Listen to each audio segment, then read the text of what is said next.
Morning, everybody. Yeah, we drew straws as to who got to follow Jaziri.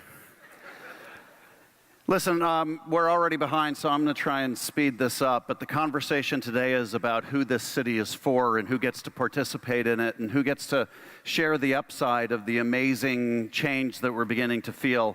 So I want to actually try and put you in that space to think about it for a moment. And I want to start by talking to the white people in the room.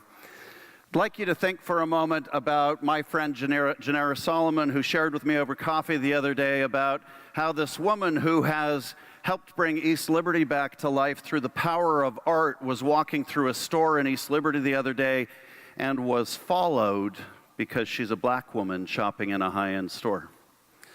I'd like you to think about the Reverend who came to visit me in my office the other day, and he looked like $1 million because he always looks like $1 million. He dresses better than most people I know, and he shared the story of coming into our building, 625 Liberty Avenue, stopping at the stoplight right outside the building, and a car pulled up to the red light while he was waiting for the crosswalk sign, and the woman inside the car reached over and locked the door because she saw him.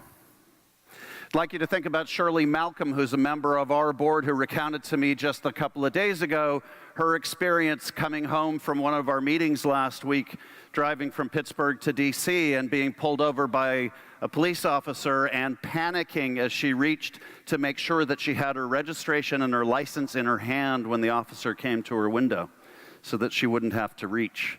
Every one of you knows stories like this. We know the more severe stories. We know the ones that make the national news. The Chinese in the year 900 invented a form of torture called death by 1,000 cuts, which way before Game of Thrones, by the way, was the torture of lopping off bits of a person until they died. And these countless small stories tell us a story of suffering that is difficult for us to fathom. But I'd like the white people in the room to do me a favor. If you would be okay being treated this way, if you would be okay having your children treated this way, we're going to do a ripoff here of Jane Elliott, an anti-racist advocate who is amazing at this. My apologies to her. But if you would be okay with that, I want you to stand. I want you to stand if you would want yourself and your family to be treated in that way. Interesting. So let's talk to the men for a moment about what it's like to operate in this society as a woman. And I want you to think for a moment about all of the women in your life and the stories they have told you about having their career options decided by what men tell them they're good at, by the stories that they've told you about the unwanted approaches, the unwanted words, the unwanted neglect, the unwanted ignoring in meetings. I want you to think for a moment about the national political dialogue and having people joke about taking away your suffrage. How many of the men in this room would be okay with being treated the way women in our community and society are? Stand if you want to sign up for that. Yeah, that's for me. No one.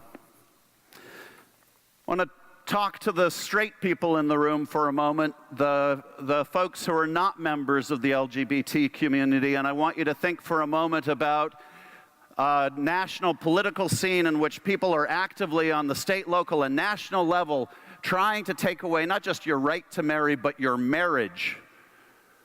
Who are trying to legislate what bathrooms you can use, where you are acceptable, what about you is actually legitimately human. Who here would like to sign up to be treated the way that the LGBT community so often is in our community and in the country?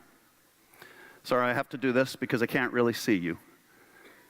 But I don't really need to in order to know that you aren't standing.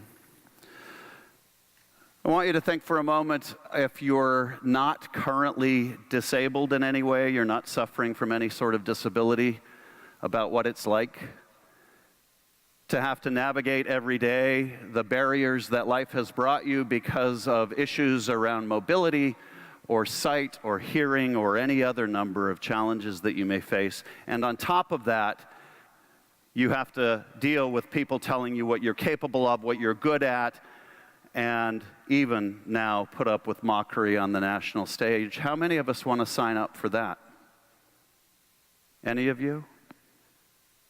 Finally, we could play this game all day, but let's think for a moment about the people who are kind of top of mind in our community, in our country right now, people who are from somewhere else, people who are immigrants, people who are seen as different for whatever the reason may be.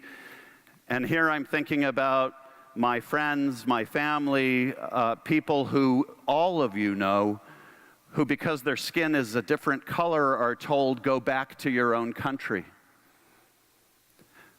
I'm thinking about Las Palmas, the Mexican grocer, and the graffiti and vandalism of their shop. I'm thinking about the 1,000 slights that immigrants in our community and people who are perceived as outsiders in some way, shape, or form are treated to every day. How many of you in this room want to sign up for that?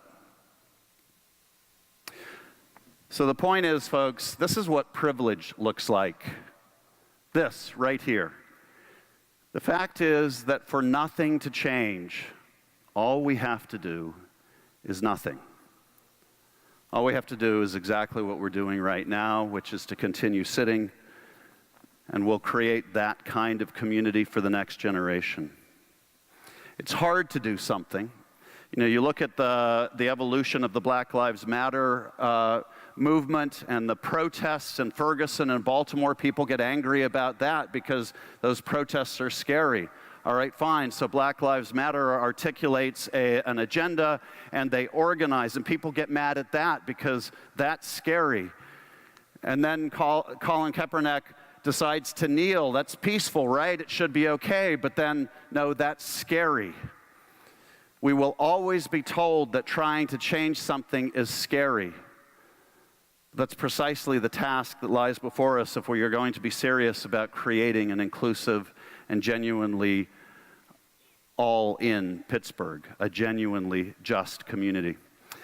The other day I had the opportunity to sit with a rapper named Piper who performs with a band called Flipside on the West Coast. He goes now by the name Jay Ferreira, which is his actual given name. And he is a cop as well as a performing artist. And I asked him what it's like to be a Black Lives Matter activist and a cop at the same time. And he said, look, this is what I tell people whenever they ask me about Black Lives Matter. If you look at the history in this country, every time black folks have stood up for their rights, everybody in the culture has benefited. There are a lot of people wearing the uniform today, he told me, who wouldn't be wearing the uniform if there hadn't been the civil rights movement, and that's not just black people. And I would submit that the same is true of every movement that we've seen, the women's rights movement, the LGBTQ movement, to bring greater dignity and inclusion to our culture. We all benefit. It's sometimes hard to wrap our minds around. At the risk of quoting another old white man, I want to quote the Pope for a moment from his latest encyclical, the Laudato Si. An amazing piece of work if you haven't read it. But one of the things he says in there is, we are one single human family. There are no frontiers or barriers, political or social, behind which we can hide. Still less is there room for the globalization of indifference. All of you are the most important people at this conference today because this is about how we take on not just the globalization of indifference, but the localization of indifference.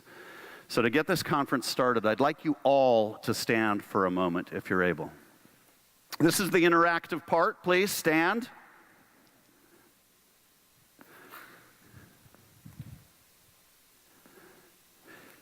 You know, here's the truth that we all together have to hold on to. We're living in a magical time in this community. For the first time in a generation, things are changing and moving. And yes, that's scary, and yes, it brings up challenges, and yes, it can make us angry at times, and yes, there is racism and venomous hatred afoot in the country. But we, all around this room, get to be the generation that decides which side wins. We, in this generation in Pittsburgh, get to decide the type of community we create, and whether it looks like the video that Andre shared, or whether it looks more like the folks in this room. And I think I know where the folks in this room want to go. So here's the charge for today. This is not about being entertained. This is about engaging in the ideas. Hopefully, we've put together a group of speakers who will challenge you and inform you. And the speakers, by the way, will include both national and local speakers, because that's part of the feedback that we got last time, that we'd like to see more of the local genius as well as the national genius. So listen to that, but then participate in the conversations, because here's the goal. What we want is that at some point down the road, when a similar set of questions is asked about would you stand in the shoes of another, this is what you would see. Thank you.